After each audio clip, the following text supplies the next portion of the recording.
Wala akong pake sa amoy ko dati mga pre, no? Kumbaga napaka-confident ko noon na lumalabas ng bahay na eto na ako, 'di ba? Pag may nalanghap kayo mula sa akin, yun yung intensyon ng universe. Yun yung itinadhana ng realidad sa akin na maging amoy. Kumbaga wala akong pake. Pag naamoy mo ako, yo, this is me. Take it or leave it, yeah? Akala ko yun na yung buhay ko mga pre, no? Hanggang sa baguhin ng Ferald yung perspective ko sa buhay na, yo, hindi pala ito yung potential ko, no? Meron pa pala akong kapasidad na maging mas kaaya-aya pag lumalabas ako ng mundo. Simula nung napunta yung Ferald sa radar ko mga pre, no? Pag lumalabas ako ng bahay tapos nakalimutan ko magpabango, pakiramdam ko may kulang sa akin. Parang yung pakiramdam na nakaliyo ka na ng bahay nyo, no? Tapos pagkapama ng bulsa mo wala kang dalang phone. Alam mo may kulang. Alam mo parang may mali. Tila ka papunta para harapin yung final exam mo tapos wala ka man lang na review. Ganun yung pakiramdam pre. Sa tuwing hindi ako nakakapagpabango ngayon pag lumalabas ako. Ganun yung kalaki yung naging epekto sa akin ng Ferald mga pre. Tsaka may mga bagong experiences ako sa buhay na dati hindi ko talaga nararanasan, no? Kumbaga, ang sarap makatanggap ng compliment dahil lang sa amoy mo. Isipin mo yun, nagiging masarap ka sa ilong ng ibang tao. Hindi ko man magawang maging masarap sa mata ng iba, no? At least pag nalanghap nila ako,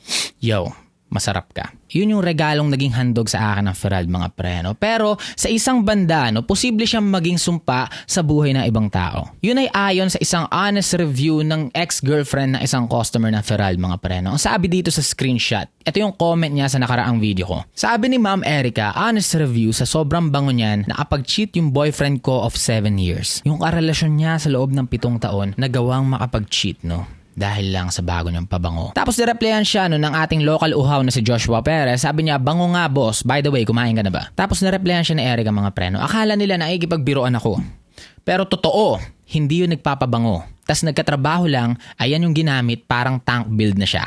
Nilapitan ng mga babae, naka-ulti agad, grabe set, tatlo agad huli. Pati daw bading nagchat-chat kung kumain na ba siya. Ngayon hindi natin alam yung katotohanan nito, no? Pero gusto ko lang ipagtanggol yung Ferald na sa tingin ko, hindi naman kasalanan nung kumpanyang to na nag-cheat yung boyfriend mo for 7 years. Yeah? Mahirap i-credit yung pagluloko ng jowa mo, no? Dahil lang sa nagbago yung amoy niya. Kumbaga minsan, hindi natin dapat sisihin yung mga nangyayaring positibo sa buhay natin. Kunwari, bumango ka ng husto. Hindi natin dapat isisi na bumango ka kaya nagawa mong lokohin yung partner mo. Minsan yung mga ganitong bagay, ipinakikilala lang talaga sa atin ng husto. Minsan yung ganitong bagay, minsan hindi niya binabago ang isang tao. Pinapakita lang nitong mga bagay na to kung sino talaga siya, no? Kung ano yung kapasidad niya bilang tao. Malaki ang chance sa Ma'am Erica, no? Na nasa kapasidad na to ng boyfriend mo noon pa lang tapos natulungan lang siya ng Ferald magkaroon ng confidence na i-pull off itong mga masasamang bagay na to, no? Pero marami namang tao, no, na bumango lang talaga. Yun lang yung naging side effect ng Ferald sa buhay nila. So masabi ko na siguro, no, Ma'am Erica,